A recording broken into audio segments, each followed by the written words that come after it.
Pilpres 2024 antara politisasi Islam dan Islamisasi politik.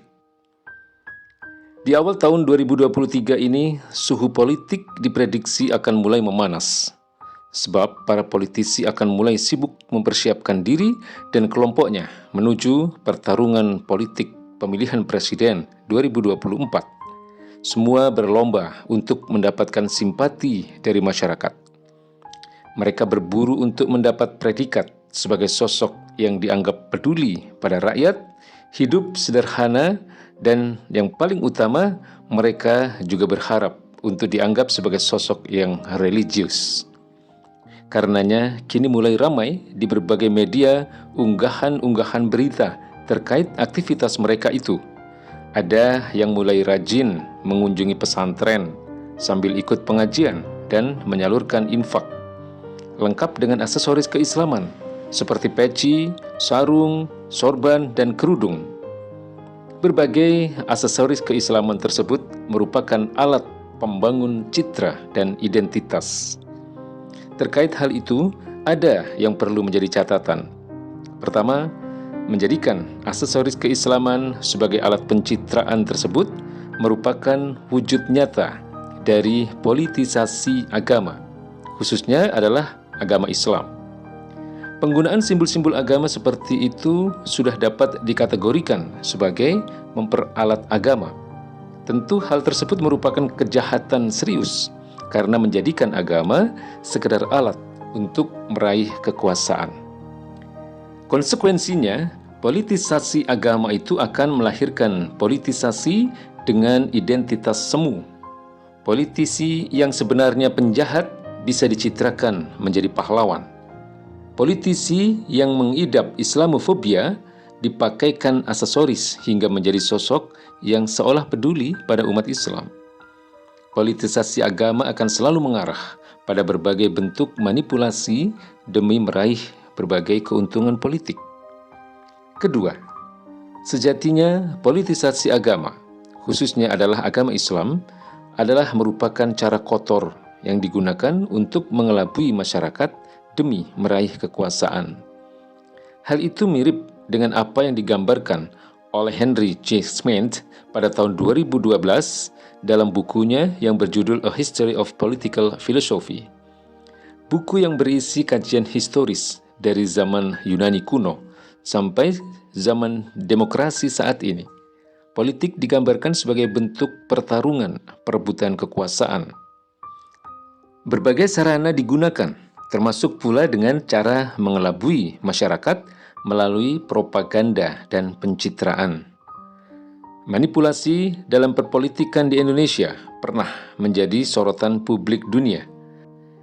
Hal itu diinisiasi oleh rilis riset Bradshaw dan Howard dari Universitas Oxford, Inggris yang berjudul The Global Disinformation Order, 2019 Global Inventory of Organized Social Media Manipulation. Riset tersebut mengungkapkan bahwa Indonesia menjadi satu dari 70 negara yang menggunakan pasukan buzzer dalam memanipulasi politik. Parahnya, para buzzer tersebut menggunakan berbagai sarana untuk memanipulasi data dan informasi. Ketiga, secara fakta, politisasi agama, dalam hal ini adalah politisasi terhadap agama Islam, sangat berbeda dengan islamisasi politik. Sebab islamisasi politik lebih bermakna kepada penyandaran aktivitas politik kepada ajaran Islam, yakni menjadikan politik berbasis Islam dan diatur berdasarkan Islam untuk kepentingan Islam. Perjuangan menegakkan ajaran Islam secara kafah merupakan realitas dari identitas politik Islam. Sehingga bagi umat Islam, islamisasi politik itu tidak sekedar perlu, namun bahkan wajib untuk dilakukan. Secara faktual, Islam dan politik memang tidak bisa dipisahkan, sebab politik merupakan salah satu bentuk pengamalan ajaran Islam yang didasarkan pada akidah Islam. Politik Islam ditujukan untuk melaksanakan Islam di dalam negeri dan mendakwahkan Islam ke luar negeri. Karenanya politik Islam hakikatnya adalah pengurusan urusan umat berdasarkan kebenaran dan keadilan. Keempat, akidah Islamlah yang mendorong umat Islam memiliki perhatian terhadap dunia, menyebarkan petunjuk dan mengatur dunia dengan hukum-hukum syariah. Inilah konsep politik yang sesungguhnya, yakni mengatur seluruh urusan manusia. Sebab syariah Islam hakikatnya merupakan aturan dan hukum untuk memberikan solusi terbaik terhadap seluruh aspek kehidupan manusia.